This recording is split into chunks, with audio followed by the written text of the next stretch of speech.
puissant de Jésus-Christ et nous nous retrouvons encore cette semaine pour continuer, poursuivre notre étude sur les premiers enseignements de Jésus-Christ selon l'évangile de Matthieu. Donc nous sommes au chapitre 5 de l'évangile selon Matthieu et les autres fois nous avons parlé de l'attitude que Jésus demandait, de l'attitude que le disciple, l'attitude que celui qui veut suivre Jésus doit avoir, l'état d'esprit dans lequel celui qui veut marcher avec Christ, celui qui a fait de Jésus son Seigneur, son Sauveur, doit pouvoir marcher. Et il est d'ailleurs écrit, et nous l'avons vu les autres fois, dans Matthieu 5, à partir du verset 3, « Heureux les pauvres en esprit, car le royaume des cieux est à eux. Heureux les affligés, car ils seront consolés. Heureux les débonnaires, car ils hériteront la terre. Heureux ceux qui ont faim et soif de la justice, car ils seront rassasiés. Heureux les miséricordieux, car ils obtiendront miséricorde. Heureux ceux qui ont le cœur pur, car ils verront Dieu.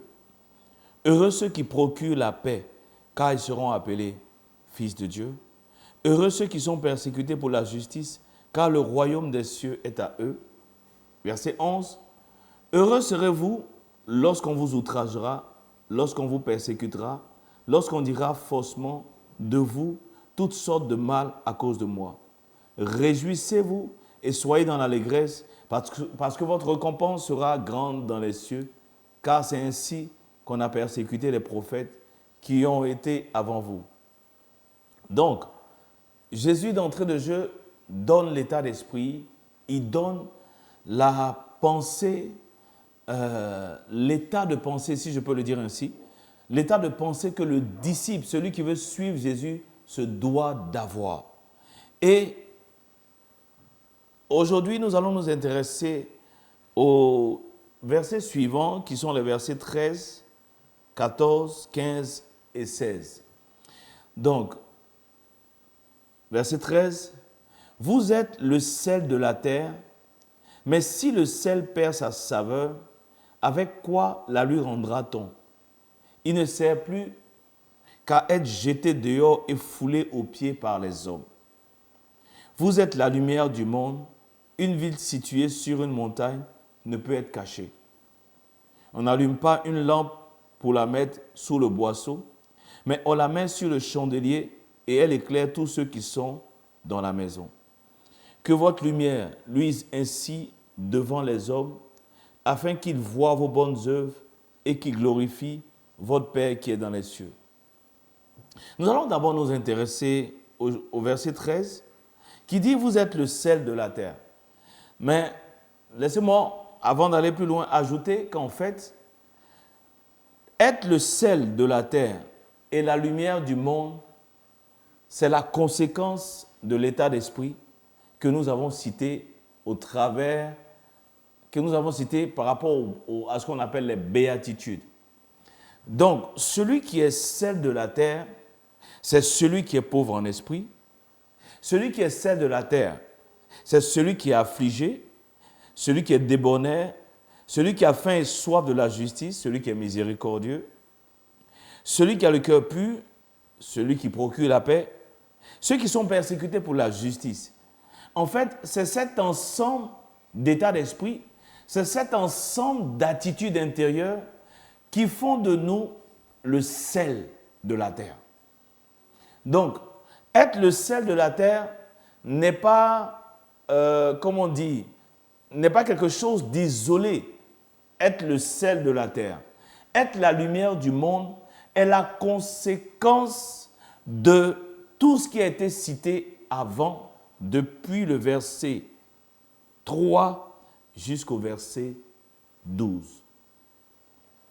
Ce que Jésus est en train d'expliquer, c'est que celui qui est pauvre en esprit, celui qui est affligé, celui qui est débonnaire, celui qui a faim et soif de la justice, et ainsi de suite, va se retrouver être le sel de la terre.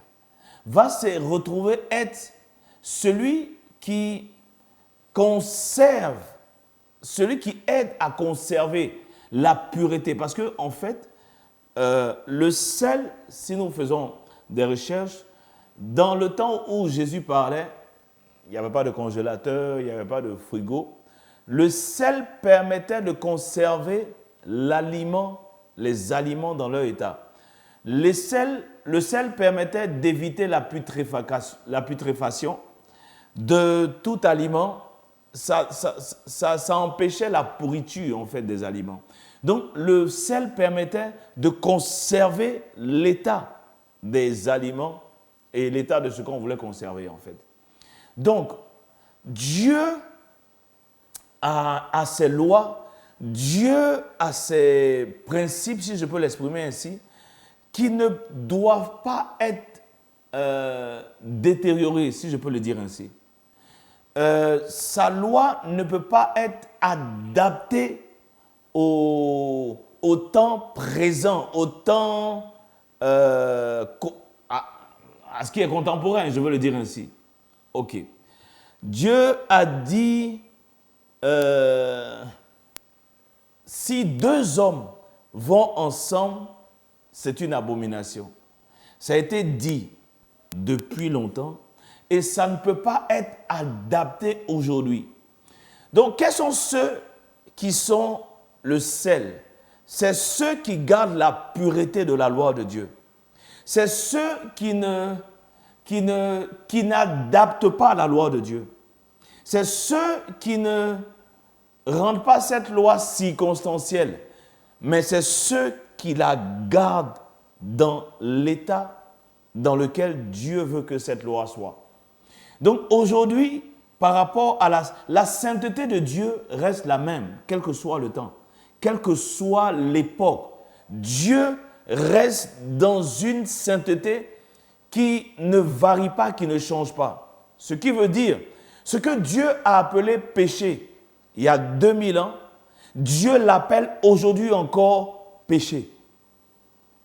Donc, le sel de la terre, c'est ceux qui sont amenés à garder les choses dans leur état initial.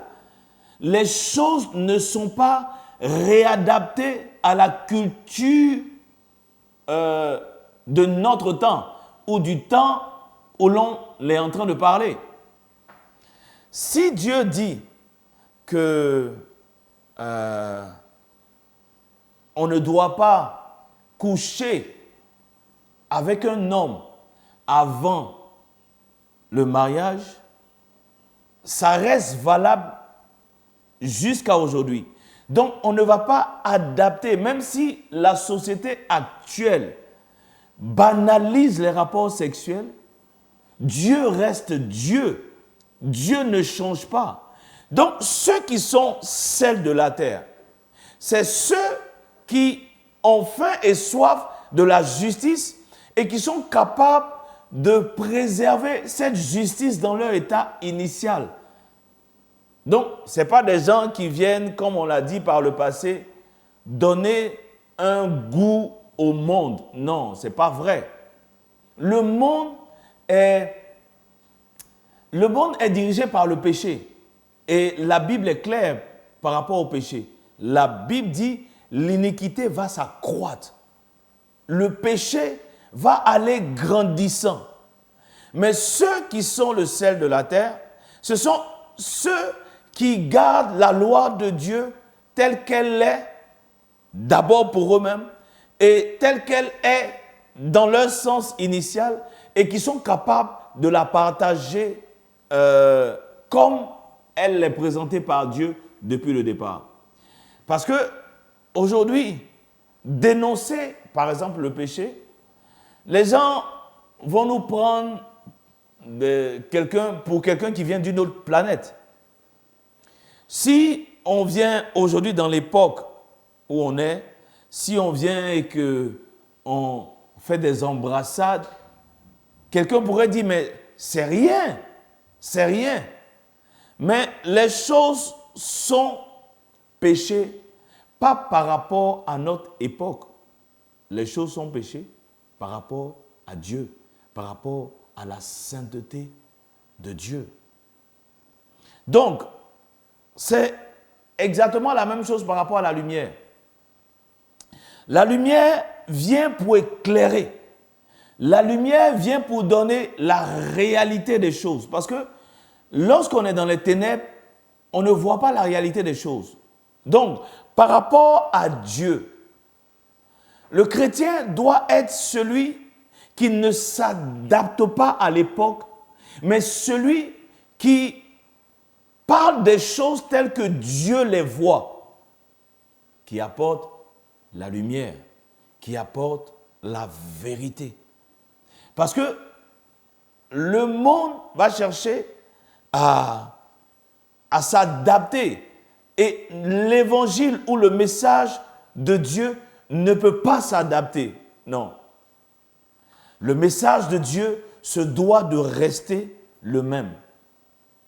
L'évangile qui a été prêché par les apôtres il y a plus de 2000 ans, ou il y a 2000 ans environ, c'est ce même évangile qui se doit d'être prêché aujourd'hui. Il n'y a pas une adaptation. Donc, par rapport à la lumière, pour faire une parenthèse, puisque Jésus dit qu'il est la lumière, et il dit aux disciples qu'ils sont la lumière. Mais en fait, il faut faire une nette différence. Beaucoup comparent cela au soleil et à la lune. En fait, le soleil produit la lumière et la lune reflète la lumière. Donc, la lune ne produit pas la lumière. C'est le reflet de la lumière du soleil sur la lune qui éclaire quelquefois la nuit. Sinon, la lune ne produit pas de lumière. C'est pratiquement la même chose. Jésus est la lumière et le reflet de Jésus qui est la lumière sur nous, ses enfants, sur nous, ses disciples, nous permet d'éclairer les hommes. Parce que ce n'est pas une lumière que nous-mêmes nous fabriquons. Nous ne sommes que le reflet de cette lumière qu'est Jésus-Christ. C'est la raison pour laquelle il dit que votre lumière luise ainsi devant les hommes afin qu'ils vous glorifient. Non. Afin qu'ils voient vos bonnes œuvres et qu'ils glorifient votre Père qui est dans les cieux. Parce que, de facto, ils savent que cette œuvre ne vient pas de ces hommes, mais cette œuvre vient du Père, vient de Christ. Donc, mais il va dire quelque chose de très important.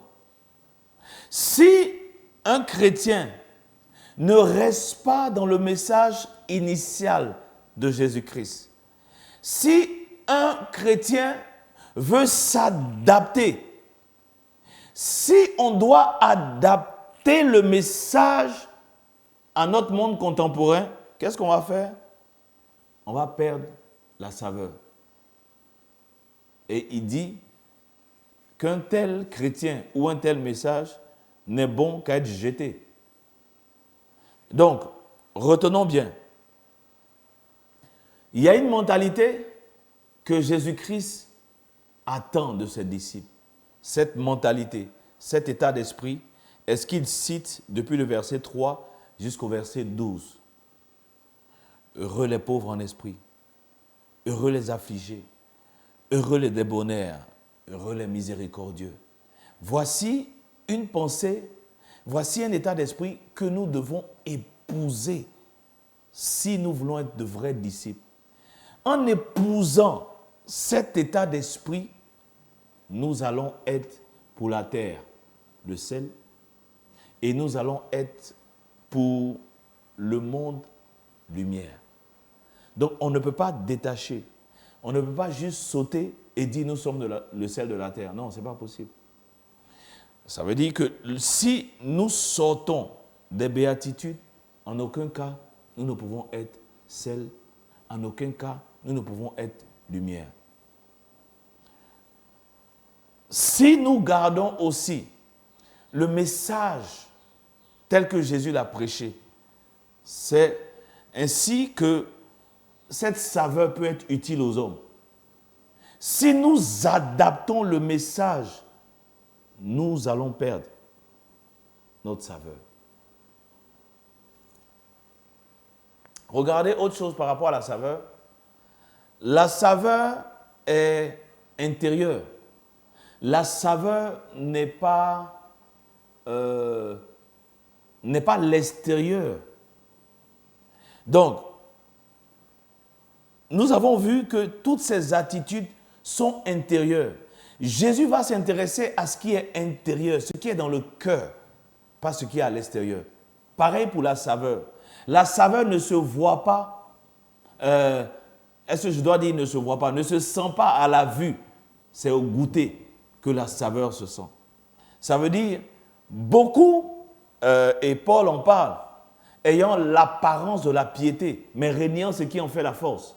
Donc, ce que Jésus attend en tant que sel, ce n'est pas extérieur, c'est d'abord intérieur. Je veux dire quoi? Nous ne pouvons pas connaître la saveur de l'extérieur à partir de ce que nous voyons. C'est à l'intérieur. Donc, de cette même manière, nous sommes obligés de garder l'évangile tel que nous l'avons reçu. Dans le livre d'Hébreux 3, on commence à partir du verset 5. Pour Moïse, il a été fidèle dans toute la maison de Dieu, comme serviteur pour rendre témoignage de ce qui devait être annoncé.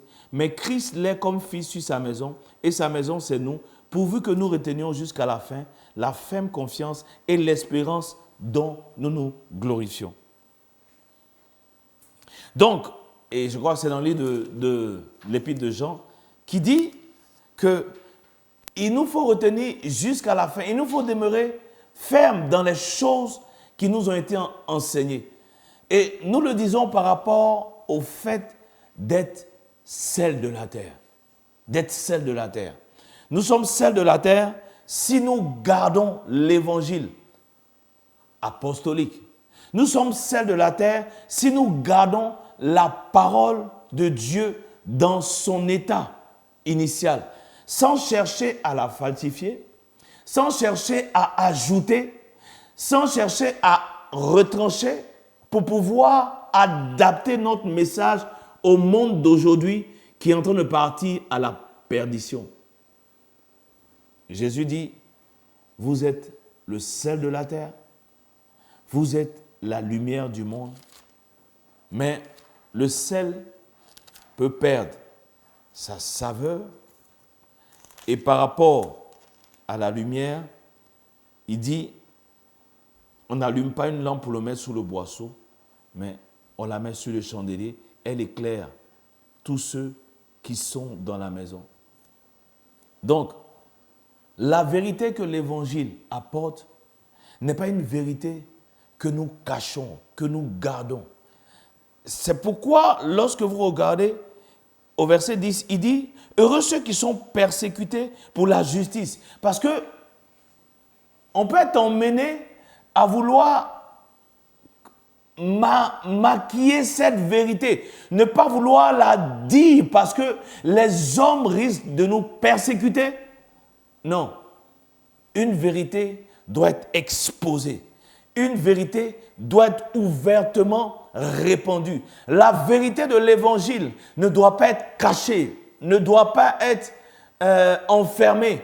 Elle doit être dite haut et fort. Il n'y a de salut en aucun autre. Et juste donner un témoignage en terminant. J'ai l'habitude de discuter avec un certain nombre de collègues au bureau et ils veulent à chaque fois m'emmener à dire, c'est vrai, toi tu as choisi d'être chrétien, tu as choisi la voie de Jésus, mais en dehors de Jésus, Dieu a d'autres messagers.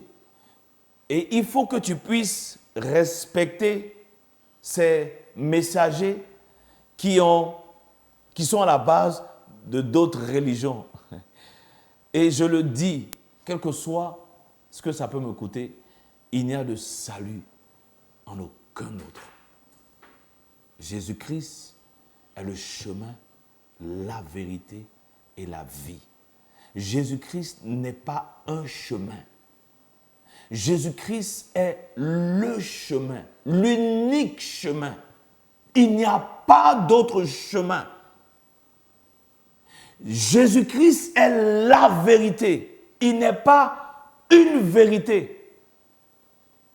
Jésus-Christ est l'unique chemin qui mène à Dieu le Créateur. Et c'est non négociable. On n'allume pas une lampe pour la mettre sous le boisseau. On la met sur le chandelier et elle éclaire tous ceux qui sont dans la maison. Il n'y a qu'un seul Dieu. Il n'y a qu'un seul médiateur entre Dieu et les hommes. Jésus-Christ, homme. Voici des vérités que nous ne pouvons pas cacher. Savons qu'aujourd'hui, la société actuelle veut nous amener au compromis. Mais il n'y a aucun compromis possible. Il n'y a de salut en aucun autre que Jésus-Christ. Cette vérité, il faut l'exposer. Cette vérité, il faut en être absolument fier. Il faut se glorifier de cette vérité au prix de notre vie, quel que soit ce que ça peut nous coûter. Jésus-Christ est le chemin, la vérité et la vie. Et la parole de Jésus-Christ est vérité. Aujourd'hui, notre société actuelle est en train de dire que non, on peut naître homme, mais avoir ses préférences sexuelles, Jésus-Christ dit c'est une abomination. Et même si ça doit nous coûter notre travail, nous devons être d'accord, peut-être le dire dans l'amour, que c'est une abomination. Nous n'adaptons pas la parole de Dieu. Il dit d'ailleurs, nous n'altérons pas. Nous n'altérons pas. Nous n'altérons pas la vérité de l'Évangile. Et aujourd'hui, beaucoup veulent adapter. Non, nous sommes le sel de la terre. Nous sommes la lumière du monde. Les choses sont dans leur état initial. Les choses sont proclamées dans leur état initial. Ça va nous coûter. N'oubliez pas que c'est la raison pour laquelle il dit ceux qui sont persécutés pour la justice. C'est la raison pour laquelle il dit vous serez outragés. Vous serez outragés parce que vous n'allez pas adapter votre message à votre monde contemporain. On dira forcément toutes sortes de mal. On dira, vous ne voyez pas qu'on est dans un nouveau monde, on est dans une nouvelle manière d'être. Il faut adapter le message. Le message de l'Évangile ne doit pas être adapté. Pourquoi? Parce que nous sommes le sel de la terre. Nous sommes la lumière du monde. Nous ne venons pas pour donner du goût au monde. Non, le monde est mauvais, le monde court à sa perdition. Nous sommes le sel de la terre par rapport à l'intégrité de la parole de Dieu. Nous sommes le sel de la terre par rapport à la vérité de la parole de Dieu qui est immuable. Nous sommes le sel de la terre par rapport à la vérité qui doit se répandre dans les ténèbres, qui doit se répandre dans le ténèbre. Le monde actuel est dans les ténèbres et Jésus est la lumière du monde. Nous sommes là pour refléter la lumière de Christ. Père, nous te bénissons. Père, nous te rendons grâce de ce que tu nous permets de partager ces choses, de ce que tu nous permets de recadrer alors que nous avançons, Seigneur notre Dieu, dans cette marche en toi, dans cette marche avec toi. Sois glorifié, sois exalté. Permets-nous de méditer et de garder ces choses pour la seule gloire de ton nom. C'est au nom puissant de Jésus que nous t'avons prié.